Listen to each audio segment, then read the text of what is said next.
We all know that when you're dealing with discussion data, you have got a lot on plate. Like you have this whole type wall of data you want to understand and analyze in a short amount of time, but you cannot. And that's where Python comes in. In today's talk, Casey will be talking about how you can leverage Python to for community policy evolution in Taiwan. Over to you, Casey. Hi everyone, I'm excited to connect with all of you online at PilotedCon 2024. My name's Casey, I'm from Taiwan and work as a data scientist, agile coach, and workshop facilitator. We all play various roles in society, and today I want to focus on one important role of mine, being a citizen. I'll share with you why and how I leverage Python for policy evaluation. This all began with a very simple question. How can we bridge the growing divide in our communities using the tools we have in our hands today? Before diving into that questions, let me briefly share the background of this micro project. It all started 20 years ago with young people's dissatisfaction with public affairs. From conflicts to sitting down with government officials for discussions, it eventually led to the establishment of regular deliberative democracy forums, starting in 2006, inviting youth to discuss various topics. After nearly 20 years, there's no doubt that there have been lots of changes. Since 2017, the large-scale forums have transitioned into multiple micro-forums, each with around 30 participants. The government set the theme for the year, and youth teams organize the discussion forums, decided for themselves the topics to be included under the annual theme, and establishing their own discussion process. Ultimately, collaborate with government members through discussions as well. However, regardless of the format, the unchanged element over the past 20 years is that this discussion must be conducted in the spirit and model of deliberative democracy. In this long-standing democratic festival in Taiwan, I've participated as an attendee, facilitator, and part of the organizing team as well. However, since 2020, I've taken on a new role as a mentor, guiding youth organizing team to optimize the quality and process of their deliberative discussion. At the same time, this series of forums has been included in the Taiwanese government's open government commitments, prompting me to start reflecting on my different roles. The questions that have in my mind for a long time are gradually becoming clear, where we could find a more organic and effective evaluation method, as annual adjustments rely on review meetings with only a few participants. To be honest, this was my first attempt to apply Python techniques in some other fields I'm familiar with, facilitation and policy analysis. At that time, I proposed an experimental plan in which I asked the interviewers to go to the forum site. They would observe the discussion status based on the guidelines and reference indicators I designed, combining both qualitative and quantitative data. Additionally, I also request the interviewers to conduct actual interviews with the organizing team. In brief, I use 4 sources to cross-evaluate several variables: interview content, observer notes, participant certification, and questionnaire. While this project has lots of limitation in interpreting results, it highlights how such translation and visualization can intuitively convey the value of discussion and opinions across various fields.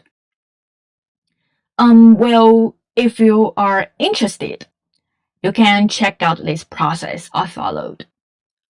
First, of course, was pre-processing, followed by crucial speech-to-text conversion. I used the PyDub for silence detection, and then employed Google's API to convert the audio recording of the interviews into text. Just clarify that although this project isn't a rigorous research study, I still ensured clear communication about the use of audio and data and obtain informed consent from the interviews. With the transcript in hand, I then move on to the text mining process, clustering the team's thoughts to understand their expectation and goals and identify the pains and gains experienced during the execution process. So, what does this attempt signify? I'm pleased to say that since that year, relevant departments have continued to conduct observation and evaluation through think tanks, and adjustments have been made based on those evaluations. Of course, I wouldn't confidently say that this all stems entirely from this project. But I'm glad to take part in collaborating with the department and think tank to share previous findings and challenges, helping to refine the mechanisms further.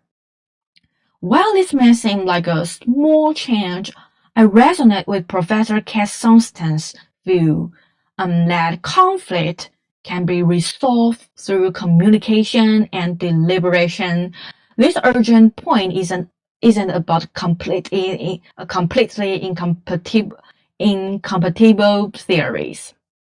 It starts with concrete issues and obtaining consensus from all parties. This is what called incompletely theorized agreement.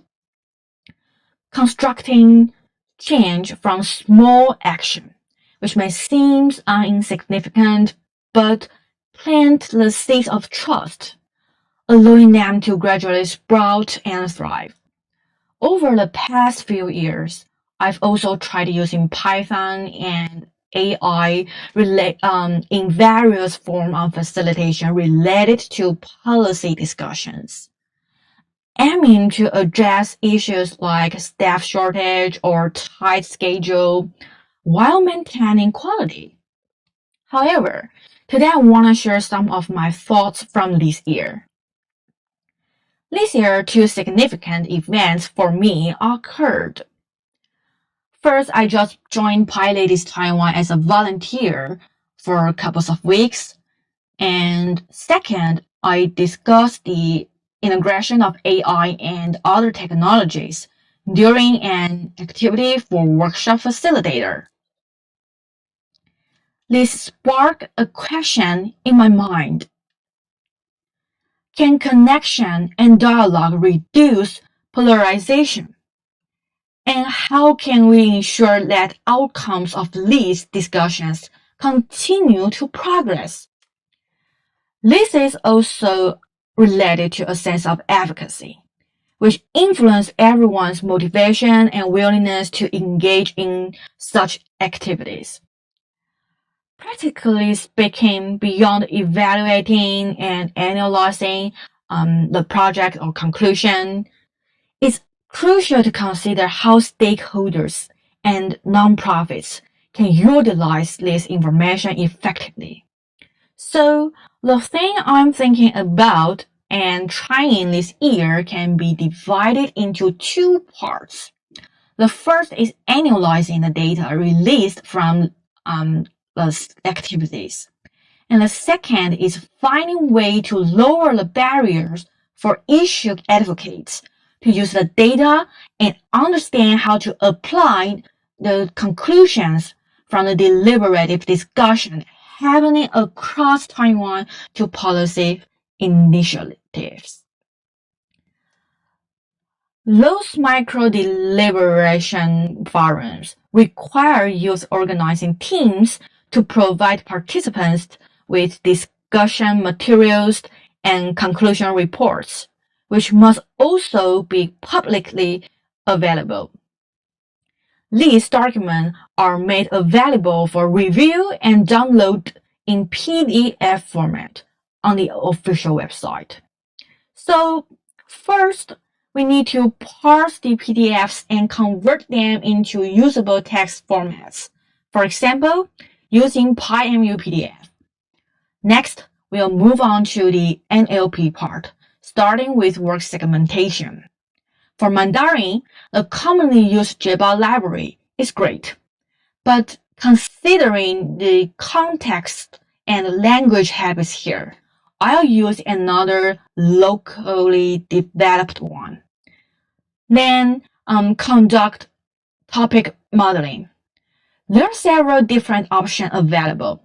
In my analysis, I plan to use Chinese Roberta, followed by principal component analysis for dimensionality reduction.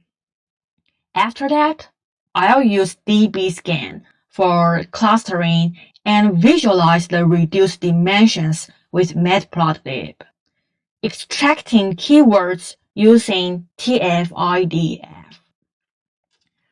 The choice of DBScan is mainly because it's effective in finding different sentence clusters and is beneficial for semantic analysis.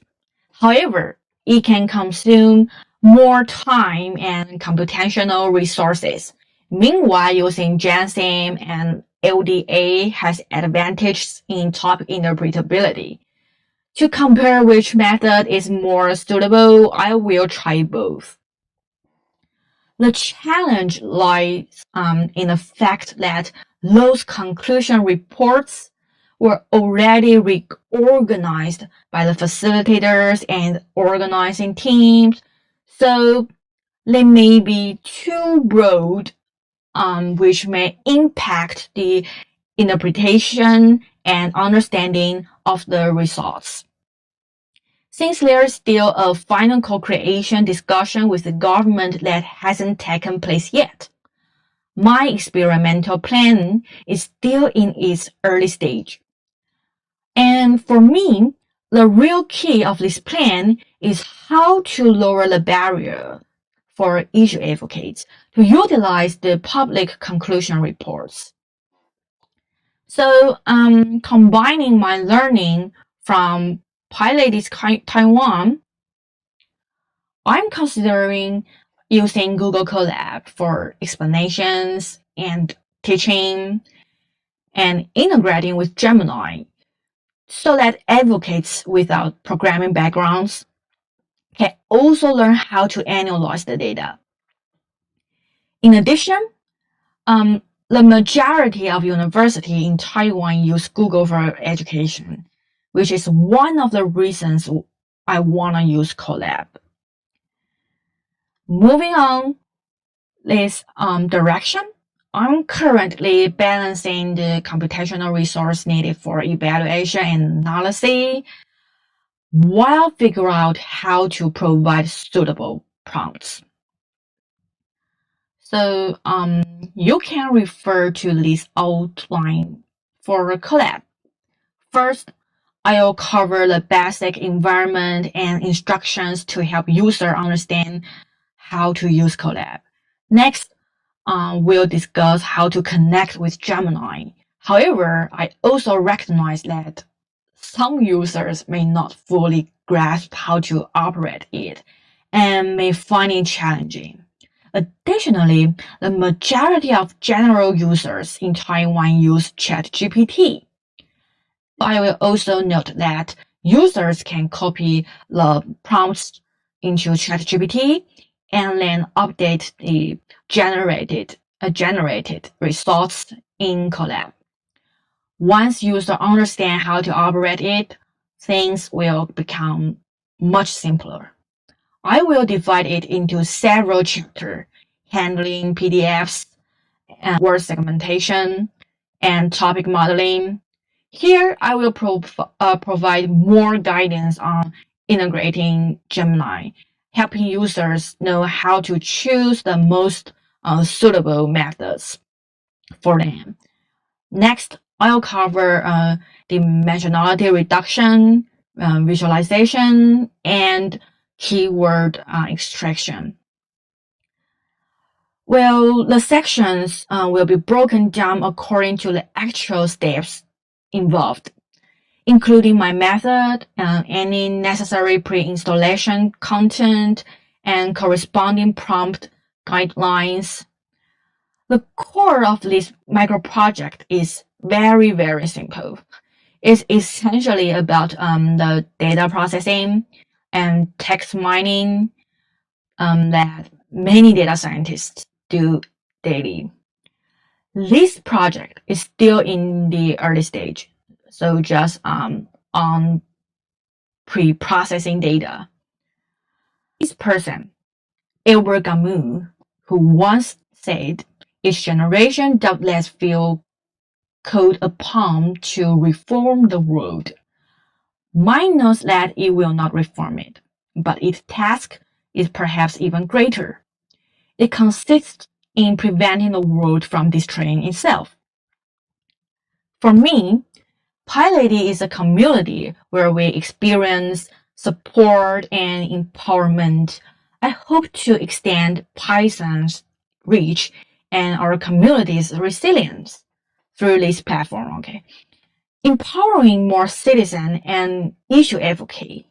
More importantly, I believe that through the action of people in our community, we can sow seeds of trust, create connection, and prevent the world from falling apart in this uncertain and ambiguous time. If you have any questions or thoughts to share with me, please feel free to scan the QR code or go to slido.com and enter the ID displayed on the slide. I'll do my best to respond to any questions left on Slido within 24 hours. Thank you all again. I'm excited to share and exchange ideas with you. I'm Casey and glad to connect with all of you online at PyLadiesCon 2024. Thanks a lot for the insightful session. I hope you all enjoyed. Thanks a lot, Casey.